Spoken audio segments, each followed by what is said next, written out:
Selesai puncak ibadah haji, jemaah haji Indonesia dijadwalkan akan mulai kembali ke tanah air pada 4 Juli mendatang. Rencananya 18 kloter pertama akan diterbangkan kembali ke tanah air. 18 kloter yang akan diberangkatkan dari Jeddah diantaranya kloter 1 embarkasi Batam dan Jakarta. Petugas penyelenggara ibadah haji mengimbau jemaah agar tidak membawa barang yang dilarang di dalam koper. Jemaah diharapkan tiba 8 jam sebelum penerbangan. Dan petugas akan melakukan sistem sweeping agar tidak ada satupun jamaah yang tertinggal.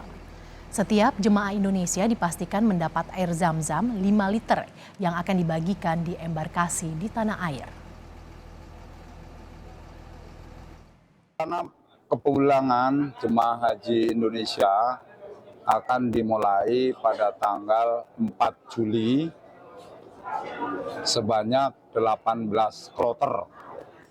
Dimulai kloter 1 BTH, kemudian JKG 4 dan seterusnya.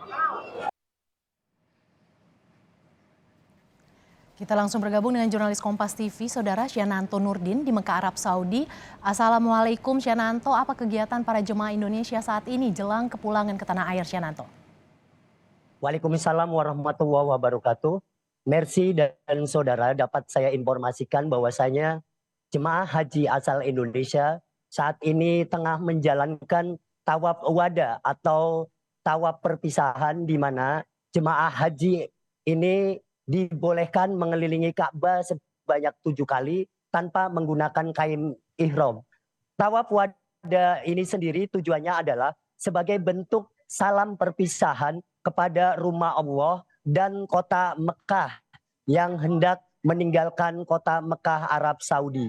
Sementara jemaah haji Indonesia yang akan diberangkatkan melalui Bandara King Abdul Aziz Jeddah mulai pulang ke tanah air yaitu pada hari Jumat tanggal 4 Juli tahun 2023. Dapat saya informasikan juga bahwasanya jemaah haji Indonesia juga telah dilakukan pemeriksaan oleh tim kesehatan panitia penyelenggara ibadah haji agar pada saat pelaksanaan tawaf wada atau tawaf perpisahan kondisinya sehat dan tidak mengalami kecapean usai melakukan wukuf di Arafah dan melakukan lempar jumroh di Jamarat Mina, Arab Saudi. Selain itu juga jemaah haji yang belum diberangkatkan secara antrean pulang ke Indonesia tetap menjalankan aktivitas ibadahnya, yaitu selain wukuf wada juga melakukan selain tawaf wada juga melakukan tawaf ifadah, sa'i, dan diakhiri dengan tahallul atau pencukuran 3 helai rambut. Namun pada biasanya bahwasanya usai melakukan sa'i, biasanya jemaah haji Indonesia akan menggunduli rambutnya yang menandakan bahwa pelaksanaan ibadah haji itu betul-betul selesai dilaksanakan. Demikian Mercy yang dapat saya informasikan.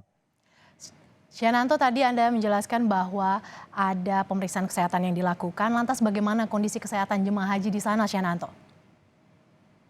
Jemaah haji Indonesia rata-rata karena kebanyakan lanjut usia, jadi efek dari kecapean dan kepanasan, di mana pada saat melakukan wukuf di Arafah sempat terjadi keterlambatan keberangkatan melalui armada bus di Musdalifah menuju ke Mina. Hal ini tentu saja membuat para jemaah haji itu mengalami dehidrasi dan mengalami kelelahan yang sangat luar biasa. Perlu diketahui bahwa cuaca di kota Mekah saat ini berada di rentang 48 hingga 50 derajat Celcius. Mercy.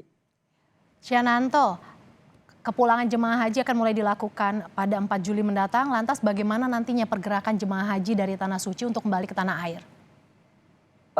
Ya, baik Mercy dan saudara, perlu diketahui bahwa kepulangan jemaah haji Indonesia itu akan dilakukan secara bertahap, di mana tahap pertama yaitu Jumat 4 Juli tahun 2023 akan diberangkatkan 8 kloter mulai dari pagi hari hingga malam hari. Sementara yang belum dijadwalkan untuk pulang ke tanah air tetap menunggu jadwal yang ditentukan oleh panitia penyelenggara ibadah haji. Seperti itu, Mercy. Jadwal kepulangan jemaah ke tanah air akan dimulai pada 4 Juli mendatang. Terima kasih jurnalis Kompas TV Syananto Nurdin melaporkan langsung dari Mekah, Arab Saudi.